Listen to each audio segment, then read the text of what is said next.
The iPhone 16 Pro Max boasts the largest display ever in an iPhone at 6.9 inches as well as the longest tested battery life of any iPhone yet. We also appreciate the camera upgrades and camera control button, but Apple Intelligence lacks that wow feature for now and the charging speed could use a boost. I have been a Pro Max user for years since the iPhone 11 Pro Max, but after testing the new iPhones, I'm actually torn about the iPhone 16 Pro Max. It has the largest display ever of any iPhone at 6.9 inches. Yes, the thinner bezels help keep the device somewhat compact, but it is still taller, wider and heavier than the iPhone 15 Pro Max, which I thought was the near perfect size and weight for a big screen phone. I have gone from feeling like I cheated the system to feeling slightly cheated.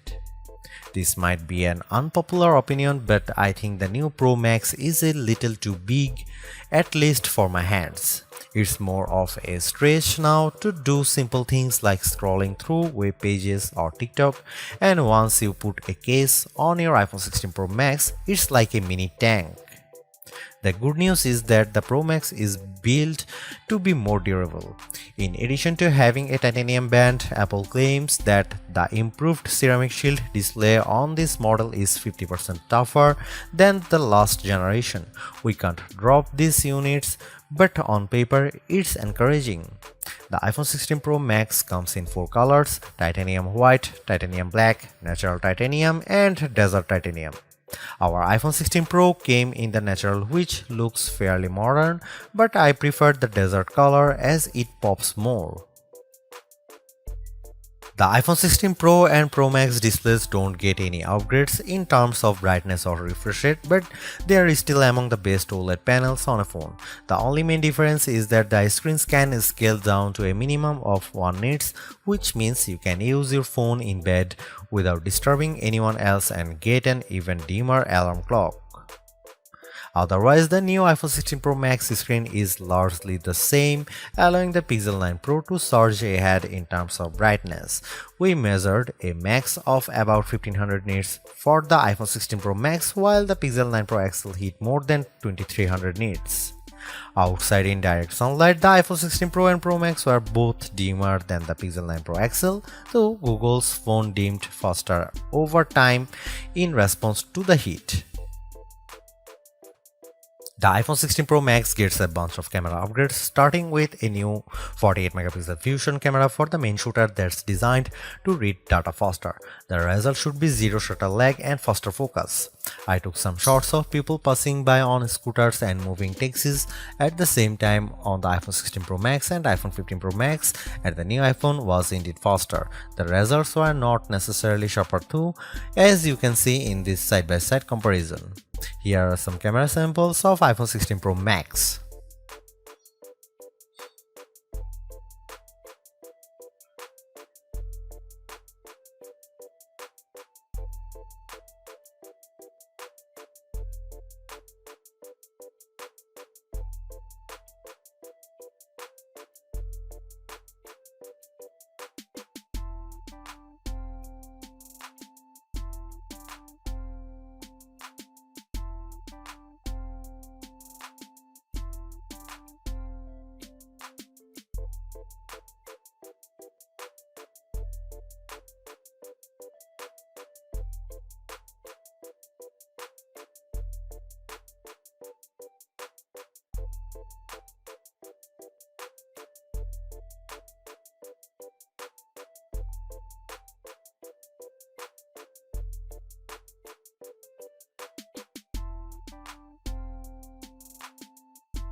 The iPhone 16 Pro Max is indeed an iterative upgrade, and maybe it wouldn't feel that way if Apple Intelligence was available today along with all the promised features.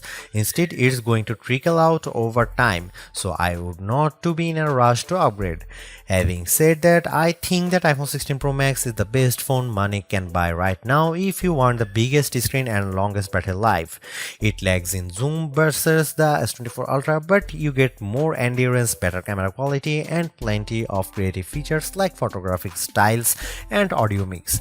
I actually preferred the AI capabilities of the Pixel 9 Pro XL series with its smarter Gemini Live voice assistant and other features like Add Me for photos and Pixel screenshots. But the Pixel's performance and battery life trail the iPhone 16 Pro Max. For me, the iPhone 16 Pro Max retains its title as the best phone, but it's not because of Apple Intelligence.